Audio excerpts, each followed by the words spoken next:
que ele vinha se esforçando em favor de todos aqueles que não eram judeus, a saber, os que são aqui designados como gentios, que era uma designação para todo quanto não era judeu segundo a carne, lá, conforme o entendimento religioso já ultrapassado em Cristo Jesus e na consciência de Paulo, e deveria estar ultrapassado também na mente da maior parte dos apóstolos. Ele diz: se é que tendes ouvido a respeito do que eu recebi da graça de Deus, do que me foi dado e confiado em favor de vocês, de vós outros, que não sois judeus, mas sois gentios, que não podem se gloriar no pedigree de nenhuma natureza ou em nenhum tipo de suposta supremacia de natureza religiosa ou étnica ou abraâmica, como era o caso dos judeus então e como é o caso da jactância e da arrogância deles na sua ignorância e na sua concentração de expectativa carnal, achando que é de carne, sangue, gene e DNA que a graça de Deus depende para no mundo operar, quando na realidade não tem absolutamente nada a ver com isso. Como diz o apóstolo João, Jesus é a verdadeira luz que, vindo ao mundo, ilumina a todo ser humano, na humanidade inteira. Ou como diz ainda o apóstolo João na primeira epístola dele, no capítulo 2, quando afirma que nós, e ele nos chama naquele caso de filhinhos, filhinhos meus, não pequeis, mas se todavia alguém pecar, tendes advogado junto ao Pai, Jesus Cristo justo, ele é a propiciação pelos nossos pecados e não somente pelos nossos próprios, mas ainda pelos do mundo inteiro, o que afirma uma universalidade, uma inclusão que não deixa ninguém de fora. Ele mesmo, Paulo, argumenta, escrevendo aos Romanos, no capítulo 6, que se a desgraça, a miséria, a pecaminosidade de Adão é maior do que a graça, a inclusão, a solidariedade, a bondade, a compaixão, a manifestação do abraço divino e eterno que Cristo revelou por todos os seres humanos e vivos, em qualquer dimensão, revelou na cruz. Se, todavia, o que Adão fez foi mais gravoso do que aquilo que de gracioso, em contraposição, Jesus realizou na cruz, então Jesus teria morrido em vão, significando dizer que a miséria humana provocada por Adão seria maior do que a graça de Deus oferecida em Cristo Jesus. É por isso que Paulo também conclui, escrevendo aos Romanos, quando diz: portanto, aonde abundou o pecado, superabundou a graça. E é nesse espírito que ele está escrevendo aqui aos de Éfeso, que ele inicia o espírito e a evolução e a construção e a arquitetura desse pensamento no capítulo 2 do verso 1, quando ele diz: ele vos deu vida, estando vós mortos nos vossos delitos e pecados, nos quais andastes outrora, segundo o príncipe deste mundo, segundo o curso deste mundo, segundo o espírito da potestade do ar, do espírito que agora atua nos filhos que se entregam à condição consciente de viverem num estado de desobediência determinada por si mesmos. E ele prossegue dizendo: mas Deus, sendo rico em misericórdia, por causa do grande amor com que nos amou, estando nós mortos em delitos e pecados, nos deu graça. Em Cristo Jesus, pela graça sois salvos, mediante a fé. Isso não vem de vós, é dom de Deus, não vem de boas obras, para que ninguém se glorie. E aí ele diz: mas, no entanto, nós temos que entender que nós somos, nessa graça de Deus, constituídos e estabelecidos como obra manufaturada, como artesanato singularizado de Deus. Cada um de nós, o seu processo de individualidade e de individuação vem sendo trabalhado por esse caminho. Paulo usa a palavra feitura, somos feitura dele.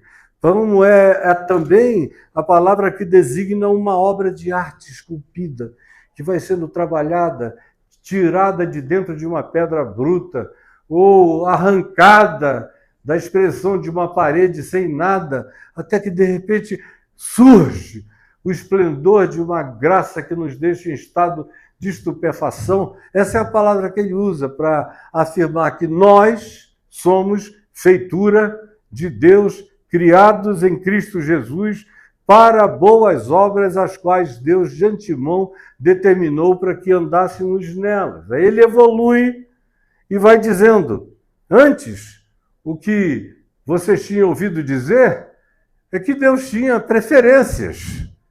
Uma preferência por quem vinha da descendência de Abraão, ou por quem fazia parte daquela genealogia bíblica dos judeus do Velho Testamento. Mas eu, que sou judeu, fariseu, da tribo de Benjamim, educado aos pés de Gamaliel, um dos maiores rabinos de todos os tempos em Israel, e que encontrei Jesus indo para Damasco, a cruz se revelou, o Cristo e a luz eterna me invadiram, me derrubaram, me viraram do avesso, me converteram, e eu, que era o pior de todos, o perseguidor, o torturador, o que mais odiava esse caminho no qual agora vocês estão, me vi sendo equipado por Deus para me tornar a voz mais intensa e libertária e revolucionária e propositiva e sem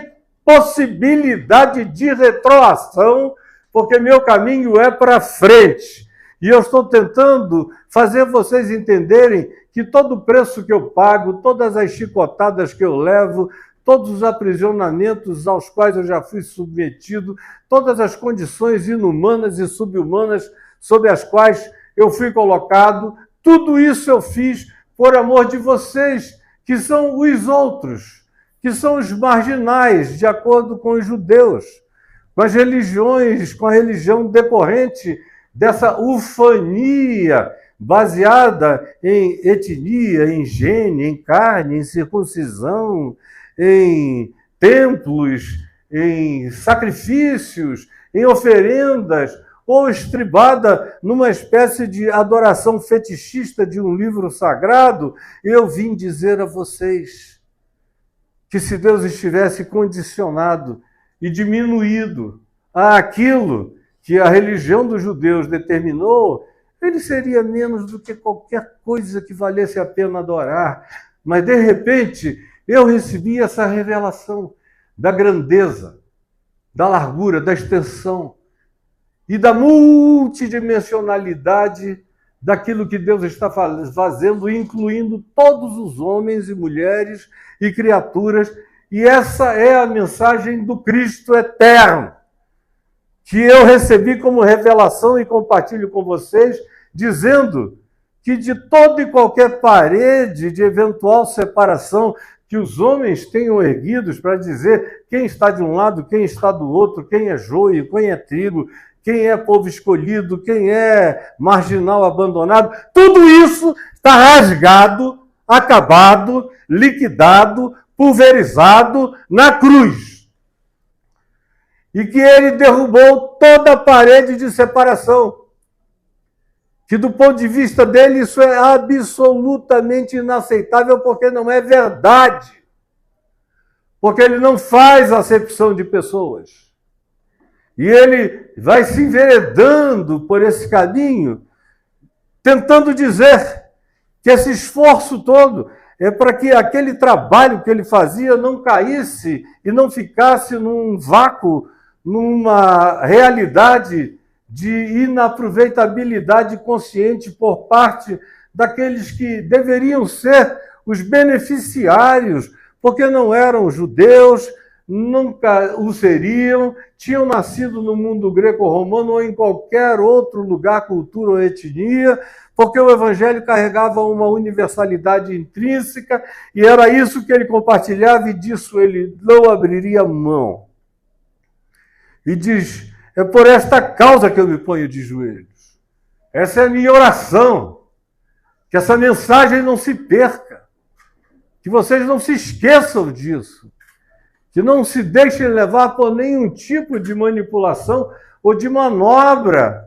Na realidade, eu faço o possível para ver se a mente de vocês se expande, se o espírito de vocês se dilata, se a compreensão de vocês alcança mais longe, mais profundo, e atinge mesmo aquelas coisas que estão para além da racionalidade, ou da palpabilidade, ou da demonstração, se vocês penetram o véu da intangibilidade das coisas e se apropriam pela fé de benefícios que excedem a qualquer compreensão ou a qualquer lógica humana, mas a gente pode tomar posse deles e viver com a alegria deles, com o fogo dessa graça, dessa revelação, dessa presença, dessa invasão divina que quer habitar o coração de todos nós.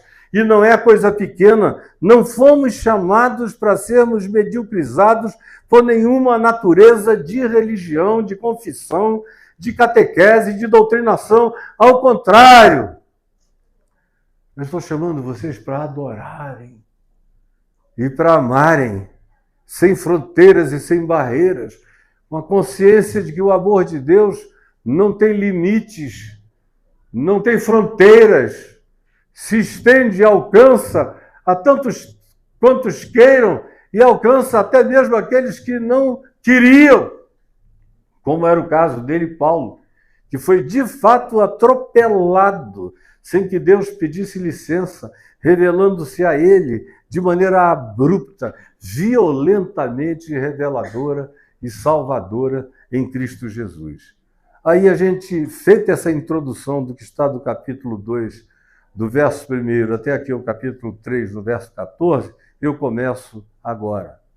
Antes disso, ele tinha dito também que o desejo dele é que aquela comunidade de fé crescesse no entendimento espiritual, e aí eu quero fazer um parênteses para dizer que todos nós temos a tendência natural de avaliarmos significados ou importâncias que se fundamentem em quantificações. Se tem muita gente, se é muito grande, se dá a impressão de que com os olhos eu não vejo nem um lado, nem o outro, nem o comprimento, nem a profundidade, então isso deve ter significado. Para Paulo, não. Paulo achava que uma única consciência iluminada e lúcida já valia mais do que o universo inteiro. E aí ele diz, eu quero que vocês compreendam e vejam e enxerguem do que vocês estão sendo chamados para fazerem parte. Vocês estão sendo chamados para trazerem sabedoria que perplexifique extraterrestres, alienígenas, anjos, arcanjos, querubins, serafins, entes multidimensionais, de outras naturezas, de outras energias, de outras dimensões. Eles, todavia, ficarão chocados, habitando o mundo invisível, para o qual, todavia, nós somos obviedades ambulantes o dia inteiro.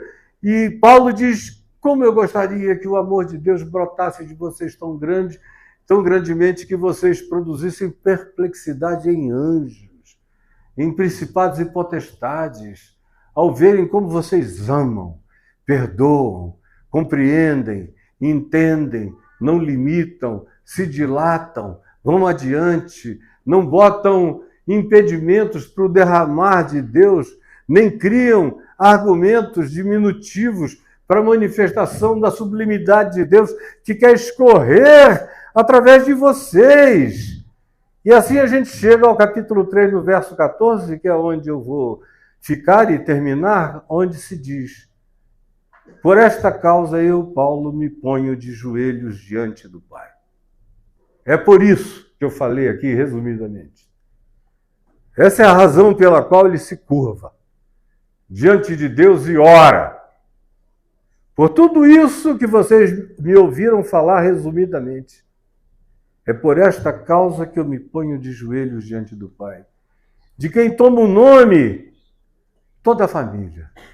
Aí ele outra vez estende, ele acaba com essa coisa de pedigree, sobrenome espiritual, religioso, famíliazinha de cá, famíliazinha cristã, famíliazinha judaica, famíliazinha islâmica, famíliazinha budista, famíliazinha presbiteriana, famíliazinha batista, todas essas coisas que têm a ver com o que é absolutamente tolo, bobo, infantil, desprezível, essas categorizações que têm só a ver com cultura, com pré-determinação geopolítica. Porque se vocês que estão aqui, todos que estão aqui, tivessem nascido no Irã, lá no Irã, estava todo mundo a essa hora fazendo a quarta oração do dia, pedindo misericórdia a Deus pelas bombas que estariam caindo na cabeça de vocês. Nenhum de vocês seria cristão, evangélico, estaria em nenhum caminho da graça, nem nada disso. Mas porque você nasceu aqui! E é uma determinação geopolítica, cultural, filho do teu pai, da tua mãe, dos cruzamentos e das interseções múltiplas que aconteceram no curso da sua vida, até você atravessar o Evangelho ou o Evangelho atravessar você, você se tornou quem você se tornou por causa dos pais que teve, dos irmãos, das influências, das pessoas, de quem chegou. Mas isso é muito pequeno para designar quem de fato você foi feito para ser. Aí ele diz, eu me ponho de joelhos por essa causa de uma visão que transcenda todo tipo de condicionamento ou de limitação. Sim, eu quero que vocês entendam que são parte de uma família multidimensional. Não é de um grupinho que se reúne no Ion, ou que carrega um apelido. Não, vocês fazem parte. E eu quero que vocês entendam isso.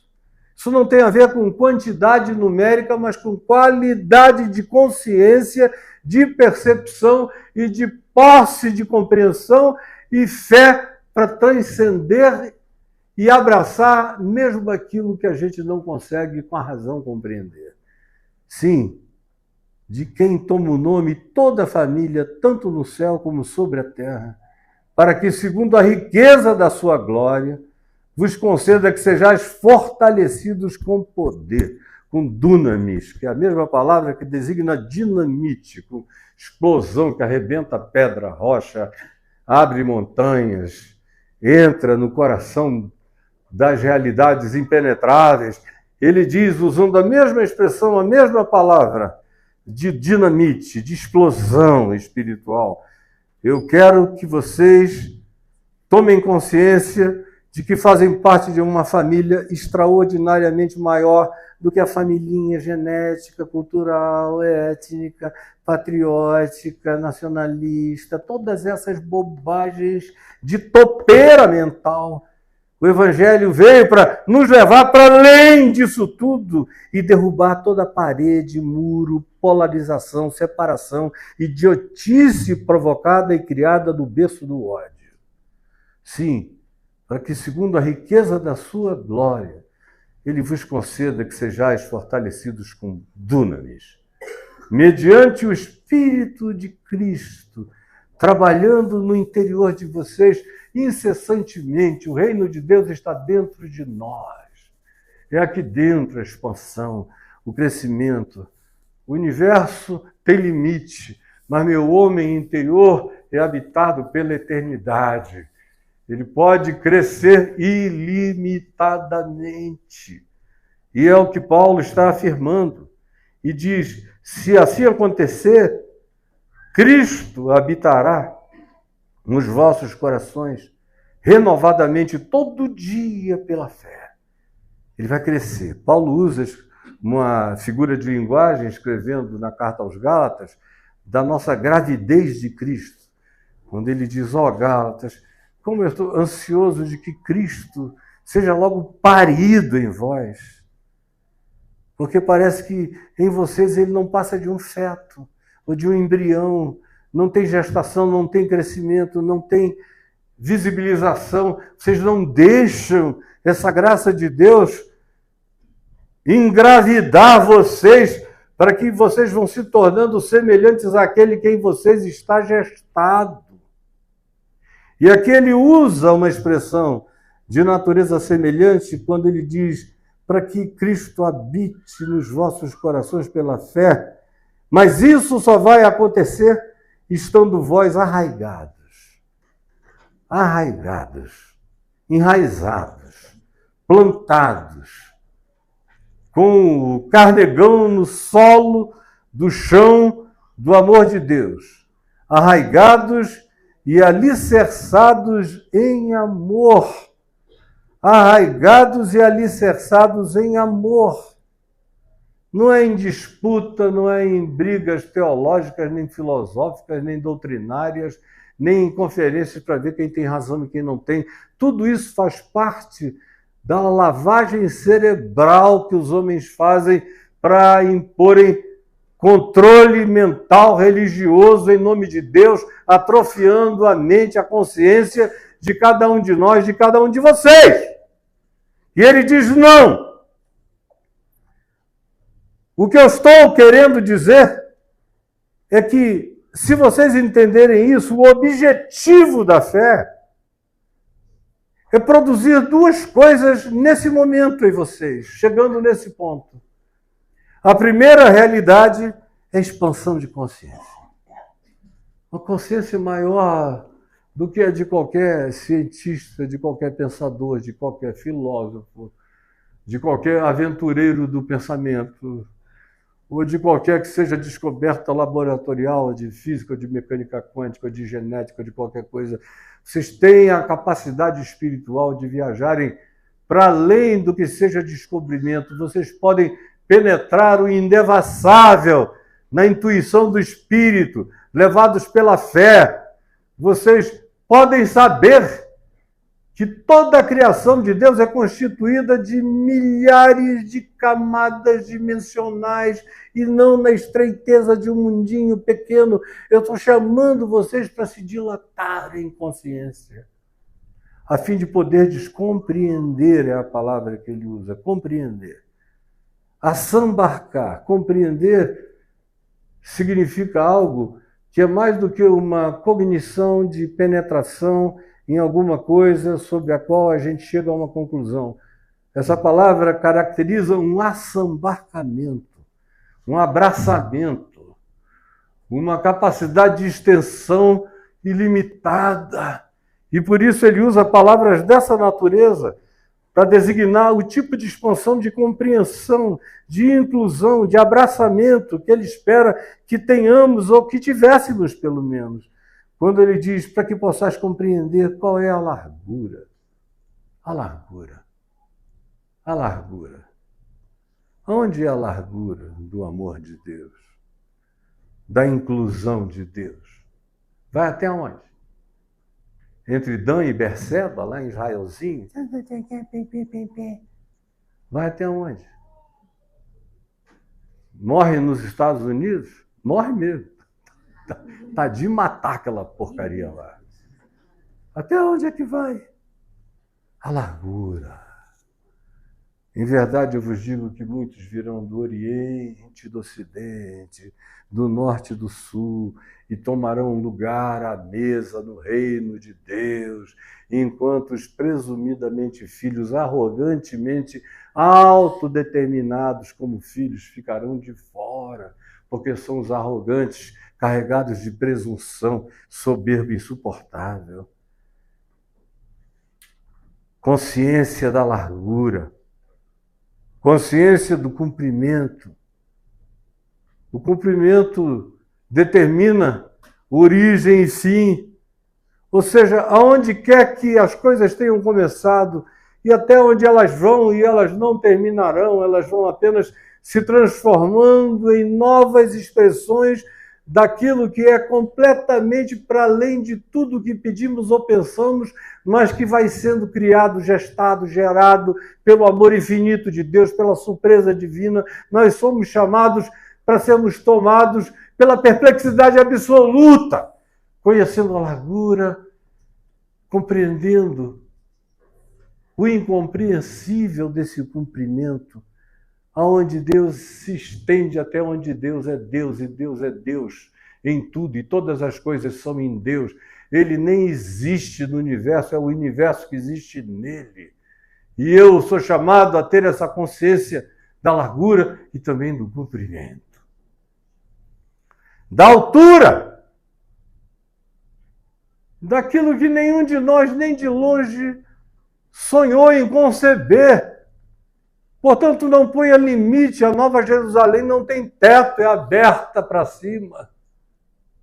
É para a gente crescer na largura, no comprimento e na altura e na profundidade. E aí ele conclui dizendo: e conhecermos o amor de Cristo que excede a todo entendimento. Compreendam tudo que vocês possam compreender.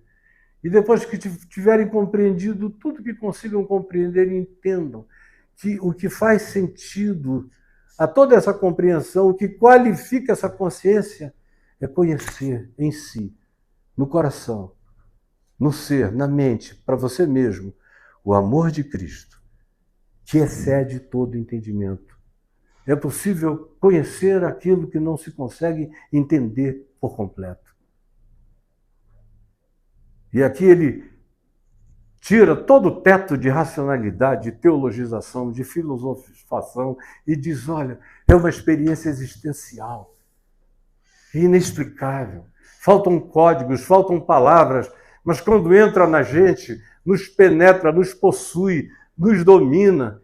E eu quero que vocês conheçam o absolutamente inexplicável, que só pode ser compreendido se vocês entenderem a natureza da sua inexplicabilidade e não possam negar a realidade que vocês experimentaram em vocês mesmos, aquilo que está para além de toda e qualquer formulação, equação ou explicação que vocês vão ter que carregar como um amor eterno plantado no coração de vocês, para o qual não há limites, nem barreiras, nem muralhas, nem tetos, nem fundos, nem larguras, nem limites de extensão. Assambarca tudo, o que quer que seja é nele e vocês nele são. Eu quero que vocês entendam e fiquem livres de vez dessa redução da religião. Dos judeus, de vai, se é filho de Abraão, não é filho de Abraão, larguem o pinto de Abraão para lá. É isso que ele diz aqui, larguem o pinto, o pênis de Abraão. Isso é uma fixação no pênis de Abraão, na circuncisão. Corta a fimose, arranca o prepúcio, tira o cabresto. Agora eu sou de Deus porque eu estou sem cabresto. Pelo amor de Deus, vai brincar disso em outro lugar. A gente está falando de coisas sublimes e lindas, e vocês reduzindo isso a uma bandeirinha de Israel, a um murozinho das lamentações, a sionismozinho nojento, em relação ao qual Paulo disse não e nunca mais quis nem voltar em Jerusalém para o resto da vida. As 2 vezes que retornou foi para cumprir obrigações, das quais ele saiu profundamente cansado e desanimado pela frustração de ver que se tratava de um povo que quanto mais ouvia, menos entendia.